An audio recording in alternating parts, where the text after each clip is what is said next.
স্বায়ত্তশাসিত পৰিষদৰ মুখ্য কাৰ্যবাহী সদস্য তুলিৰাম ৰংহাং ডাঙৰীয়া, সাংসদ অমৰ সিং টিছু ডাঙৰীয়া, সন্মানীয় মন্ত্ৰী নন্দিতা গাৰ্লুছা ডাঙৰীয়ানী, অসম বিধানসভাৰ উপাধ্যক্ষ বিধায়ক নোমল মমিন ডাঙৰীয়া, আমাৰ স্বায়ত্তশাসিত পৰিষদৰ অধ্যক্ষ ৰাজু টিছু ডাঙৰীয়া, আমাৰ EM শ্ৰীমতী ৰীনা টেৰাংপি ডাঙৰীয়ানী, আমাৰ বিধায়ক দৰসিং ৰংহাং ডাঙৰীয়া, সন্মানীয় বিধায়ক বিদ্যা সিং ইংলেণ্ড ডাঙৰীয়া, আৰু আজি আমাৰ মাজত থাকি আমাক সকলোকে আশীৰ্বাদ কৰা কাৰ্বি ৰজা লং সিং ৰংহাং ডাঙৰীয়া, উপস্থিত ৰাইজ, আই মাতৃসকল আৰু যুৱক যুৱতী বন্ধু বান্ধৱীসকল,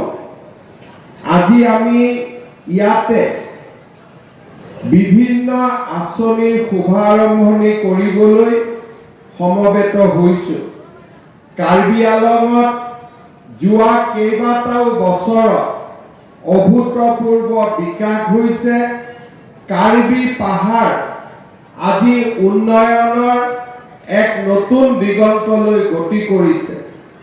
আমাৰ মুখ্য কাৰ্যবাহী সদস্য তুলিৰাম ৰংহাং ডাঙৰীয়াৰ নেতৃত্বত আজি কাৰ্বি আংলঙৰ চাৰিওফালে আমি বিকাশৰ এক নতুন দিগন্ত দেখা পাইছোঁ। আজি কাৰ্বি আংলঙৰ বিকাশৰ সৈতে সংগতি ৰাখি আমাৰ কাৰ্বি আংলং জিলাৰ অংগনবাদী চেণ্টাৰসমূহত আমি যাতে শিশুসকলক সকলো ধৰণৰ সুবিধা আগবঢ়াব পাৰোঁ, তাৰ বাবে বিভিন্ন শিক্ষণ সামগ্ৰী বিতৰণৰ বাবে আজি আমি ইয়াত উপস্থিত হৈছোঁ। শাৰীৰিক বিকাশৰ বাবে অতিকৈ প্ৰয়োজনীয় উপাদান হৈছে ক্ৰীড়া, খেলা ধূলা আৰু শিক্ষণ সামগ্ৰীয়ে শিশুসকলৰ সংখ্যাগত জ্ঞান আৰু সমস্যা সমাধানৰ দক্ষতাৰ বিকাশত সহায় কৰে। আজি আমি কাৰ্বি আংলং জিলাৰ অংগনবাদী কেন্দ্ৰসমূহৰ মাজত অত্যাৱশ্যকীয় সামগ্ৰী, কিতাপৰ চেল্ফ, চিত্ৰাংকন, কাৰ্যকলাপৰ কিট, শিক্ষণ আৰু খেলাৰ kit, non magnetic writing board, duster, marker, pen, display, pinning board, medicine kit, pre school kit, Anganwadi কৰ্মী আৰু সহায়কাৰীৰ বাবে ইউনিফৰ্ম, প্ৰি স্কুল ইউনিফৰ্ম আৰু পানী ফিল্টাৰ আদি বিতৰণ কৰিম। ইয়াৰ লগতে কাৰ্বি আংলং স্বায়ত্তশাসিত পৰিষদৰ অধীনত 3070টা অংগনবাদী কেন্দ্ৰলৈ 2025 চনৰ বাজেটৰ পৰাও আমি বিভিন্ন সহায় আগবঢ়াবৰ বাবে সিদ্ধান্ত গ্ৰহণ কৰিছোঁ। আজি আমাৰ ইয়াত কাৰ্বি আংলং জিলাৰ 3070টা অংগনবাদী কেন্দ্ৰৰ সহায়িকা আৰু আমাৰ কৰ্মী বাইদেউসকল উপস্থিত আছে। আজি বহুদিনৰ পৰা আমাৰ কাৰ্বি আংলঙৰ লগতে অসমৰ অংগনবাদী কৰ্মী আৰু সহায়িকা বাইদেউসকলে তেওঁলোকৰ দৰমহা বৃদ্ধিৰ বাবে আমাৰ চৰকাৰক অনুৰোধ জনাই আহিছিলে। মই আপোনালোকক ক'ব খুজিছোঁ যে অহা 1 অক্টোবৰৰ পৰা আমি আপোনালোকৰ দৰমহাও বৃদ্ধি কৰিম আৰু লগতে আপোনালোকক এটা এককালীন সাহায্যও আমি আগবঢ়াম। অৰ্থাৎ এবাৰতে আপোনালোকক এটা পুঁজি আমি আগবঢ়াম যাতে ঘৰৰ কাম কাজ, ল'ৰা ছোৱালী পঢ়া শুনাৰ ব্যৱস্থা ল'ব পাৰে আৰু লগতে 1 অক্টোবৰৰ পৰা আপোনালোকৰ দৰমহাও আমি যিমানখিনি পাৰোঁ সিমানখিনি আমি বৃদ্ধি কৰিম যাতে আমাৰ অংগনবাদী কৰ্মী আৰু সহায়িকাসকলৰ পৰা অলপ হ'লেও তেওঁলোকৰ মনৰ দুখ আমি যাতে কমাব পাৰোঁ। ভাল হ'বনে বেয়া হ'ব দৰমহাটো বঢ়াই দিলে? ভাল বেয়া হ'ব নেকি? পিছফালে একো কোৱাই নাই। ভাল হ'বনে বেয়া হ'ব? ভাল হ'ব। তাৰপিছত আৰু আন্দোলন কৰিব নালাগিব হা, ঠিক হ'ব নহয়? হ'বনে নাই? কোনে কোনে দিছপুৰত গৈছিল আন্দোলন কৰিবৰ কাৰণে হাত দাঙকচোন। এতিয়া কোনেও যোৱা ইয়াত কোনেও হাত নালাগে। বাইদেউ গৈছিলে? কেইদিন গৈছিলে? কেইদিন আন্দোলন কৰিব কেইদিন গৈছিলে? ঠিক আছে, যি গ'ল গ'ল, বেছি গৈ নাথাকিব। কষ্ট হয় নহয় অহা যোৱা কৰোঁতে, হয়নে নহয়? কষ্ট হয়নে নহয় যাওঁতে আহোঁতে? তাতেতো খোৱা বোৱাটো কষ্ট। অহাবাৰ আন্দোলন কৰিব গ'লে মোৰ ঘৰতে খাব আহি যাব চববিলাক। হ'ব। আজি মই পুনৰবাৰ আপোনালোকক এটাই অনুৰোধ কৰিম যে আমাৰ কাৰ্বি আংলঙত শিক্ষাৰ প্ৰয়োজনীয়তা আছে। কাৰ্বি আংলঙত মেডিকেল কলেজ হ'ল, কেঞ্চাৰ হস্পিটাল হ'ব, সৈনিক স্কুল হ'ব, ইঞ্জিনিয়াৰিং কলেজ হ'ব, ভেটেনাৰী কলেজ হ'ব, এগ্ৰিকালচাৰ কলেজ হ'ব। কিন্তু এই স্কুল কলেজবিলাকত আমাৰ যদি কাৰ্বি আংলঙৰ ল'ৰা ছোৱালীয়ে পঢ়িব নোৱাৰে, তেতিয়াহ'লে আমি ইয়াত ইমান ডাঙৰ অনুষ্ঠানবোৰ পাতিও কোনো লাভ নহ'ব। সেইবাবে আমি অংগনবাদী কেন্দ্ৰৰ পৰা প্ৰাথমিক বিদ্যালয়ৰ পৰা উচ্চ মাধ্যমিক বিদ্যালয় আৰু কলেজলৈকে আমি পঢ়াৰ এটা ভাল পৰিৱেশ নিৰ্মাণ কৰিব লাগিব। যদি ল'ৰা ছোৱালীয়ে অংগনবাদী কেন্দ্ৰতে পঢ়াৰ ওপৰত আকৰ্ষিত হয় আৰু পঢ়াক তেওঁলোকে জীৱনৰ লগত সমাহিত কৰি লয়, তেতিয়াহ'লে আগলৈ আমি তেওঁলোকক আগুৱাই লৈ যাব পাৰিম। আমাৰ অসমীয়াত এটা কথা আছে যে যি মূলা বাঢ়ে তাৰ দুপাততে চিন। অৰ্থাৎ সৰুতে আপোনালোকে পঢ়াই শুনাই ল'ৰা ছোৱালীক যি পৰিৱেশলৈকে লৈ যাব, তেনেকৈ ল'ৰা ছোৱালী আগবাঢ়ি যাব।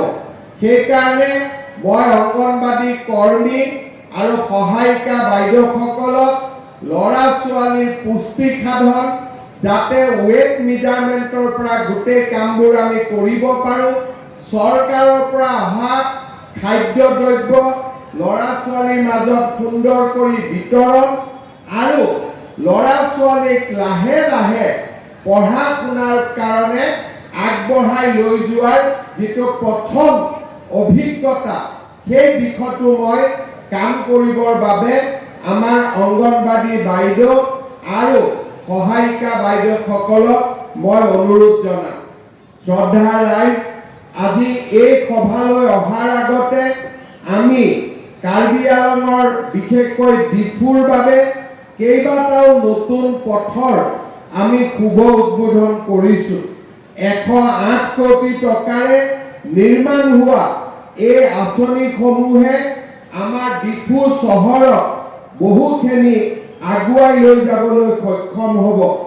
মই বিশ্বাস কৰোঁ যে এই বছৰৰ ভিতৰতে বিশেষকৈ কেইবাটাও নতুন নতুন কাম আমি কাৰ্বি আংলঙৰ ৰাইজক আমি উপহাৰ দিবলৈ সক্ষম হ'ম। ডিফু নগৰত আমি নিৰ্মাণ কৰা 1.4 কিলোমিটাৰ দৈৰ্ঘ্যৰ যিখন ফ্লাইঅভাৰ আমি নিৰ্মাণ কৰি আছোঁ, সেই ফ্লাইঅভাৰখনৰ নিৰ্মাণো আমি ডিচেম্বৰৰ ভিতৰত যাতে শেষ কৰিব পাৰোঁ, তাৰ বাবে আমি প্ৰচেষ্টা চলাইছোঁ। এই বছৰতে আমি প্ৰায় 12 কিলোমিটাৰ দীঘল হামৰেং, তুমপ্ৰেং, হোজাই, নীলবাগান, হাওৰাঘাট, কাৰকট পথটো আমি নিৰ্মাণ সম্পূৰ্ণ কৰিবলৈ চেষ্টা কৰিম। ইয়াৰ লগতে এডিবি অৰ্থ সাহায্যৰে হামৰেঙৰ পৰা তুমপ্ৰেঙলৈ 400 কোটি টকা ব্যয়েৰে নিৰ্মাণ কৰি থকা ৰাস্তাটো আমি 31 ডিচেম্বৰৰ ভিতৰত আমি নিৰ্মাণৰ কাম শেষ কৰিম। ইয়াৰ লগতে পশ্চিম কাৰ্বি আংলং জিলাত ৰঞ্জনপুৰৰ পৰা আমটেঙলৈ 23 কিলোমিটাৰ ৰাস্তাৰ নিৰ্মাণৰো কাম দ্ৰুত গতিত আজি আগবাঢ়ি গৈ আছে। পশ্চিম কাৰ্বি আংলং জিলাৰ ৰজাগাঁৱৰ পৰা ডালিমবাৰীলৈ পথৰ উন্নয়ন আৰু বহলীকৰণৰ কামো 50% সম্পূৰ্ণ হৈছে। 80 কোটি টকা ব্যয়েৰে 25 কিলোমিটাৰ ৰাস্তাৰ কাম এই অঞ্চলতো চলি আছে। খেৰণীৰ পৰা ৰংপংবং পথৰ সবলীকৰণৰ কামো 36 কিলোমিটাৰ পথৰ কামো 75 কোটি টকাৰে নিৰ্মাণ কৰি থকা হৈছে আৰু ই 82% ইতিমধ্যে সম্পূৰ্ণ হৈছে। মই যেতিয়া ধনচিৰিত ইলেকশ্যনৰ কাৰণে গৈছিলো, ধনচিৰি পথটো বনাবৰ কাৰণে ৰাইজে আহ্বান জনাইছিল। আজি আমি ধনচিৰিৰ পৰা ডিফু পথৰো নিৰ্মাণৰ কাম দ্ৰুত গতিত চলাই আছো আৰু 74% কাম আমি ইতিমধ্যে সম্পূৰ্ণ কৰিব পাৰিছো। ইয়াৰ লগে লগে আমি এই বছৰতে ডিফুত আমি কেন্সাৰ হস্পিটালৰ নিৰ্মাণৰ কামো শেষ কৰিম আৰু কেন্সাৰ হস্পিটালো আমি আপোনালোকক জানুৱাৰী মাহৰ ভিতৰত আমাৰ দুখীয়া ৰাইজৰ বাবে আমি মুকলি কৰি দিম। ইয়াৰ পিছৰবাৰ মই যেতিয়া কাৰ্বি আংলঙত আহিম, কাৰ্বি আংলঙৰ ভেটেনাৰী কলেজ, কাৰ্বি আংলঙৰ এগ্ৰিকালচাৰ কলেজ আৰু কাৰ্বি আংলঙৰ সৈনিক স্কুলৰ নিৰ্মাণৰ কামো আমি আগুৱাই লৈ যাব পাৰি। অৰ্থাৎ আজি কাৰ্বি আংলঙত যিমান কাম হৈ আছে, অসমৰ কোনো জিলাতে ইমান কাম হৈ থকা নাই। অকল মাত্ৰ আমাৰ কাৰ্বি আংলঙতে ইমান উন্নয়নৰ কাম চলি আছে। আজি মই কাৰ্বি আংলং স্বায়ত্তশাসিত পৰিষদক ধন্যবাদ জনাম যে ৰংহাং ৰপি ৰংবেৰ প্ৰতিমূৰ্তি, আমাৰ ৰজা আৰু ৰাণীৰ প্ৰতিমূৰ্তিও আজি নিৰ্মাণ কৰা হৈছে আৰু এই প্ৰতিমূৰ্তিও অলপ আগতে মই উদ্বোধন কৰি আহিছো। কাৰ্বিসকলৰ শ্ৰেষ্ঠ নৃপতি আছিল ৰেংবংহম আৰু এই ৰেংবংহমৰে আমাৰ ৰাণী আছিলে ৰাণী কাৰেং টকবিবি। আজি এই দুইগৰাকী কাৰেং আৰু বংহমৰ সন্মিলন ঘটাই ৰেংবংহম বুলি ৰজা আৰু ৰাণীক সম্বোধন কৰা হৈছিল। আজি দুয়োৰে প্ৰতিমূৰ্তি আমি কাৰ্বি আংলং জিলাত উদ্বোধন কৰিবলৈ পাই সঁচাকৈয়ে আনন্দিত হৈছো। মই আপোনালোকক এটাই কথা কম যে আজি আমাৰ কাৰ্বি আংলঙত প্ৰগতি আৰু উন্নতিৰ এক নতুন সূৰ্যোদয় হৈছে আৰু আমি সকলোৱে লগ হৈ এই কাৰ্বি আংলং জিলাত লাহে লাহে আমি অকল অসমৰ ভিতৰতে নহয়, ভাৰতৰ ভিতৰতে এখন শ্ৰেষ্ঠ জিলালৈ আমি ৰূপান্তৰ কৰিব লাগিব আৰু সেই ধৰণে আমি কাম কাজ কৰি যাব লাগিব। ইয়াৰ লগে লগে এই বছৰত আমাৰ চৰকাৰে কেইবাটাও নতুন কাম কৰিব। এটা হৈছে আমাৰ যি অৰুণোদয় আঁচনি আছিলে, এই আঁচনিখনক আমি আৰু ডাঙৰ কৰিব খুজিছো। নোপোৱা মহিলা, নোপোৱা পৰিয়ালসকলকো আমি অৰুণোদয় আঁচনিৰ সুবিধা দিব বিচাৰিছো।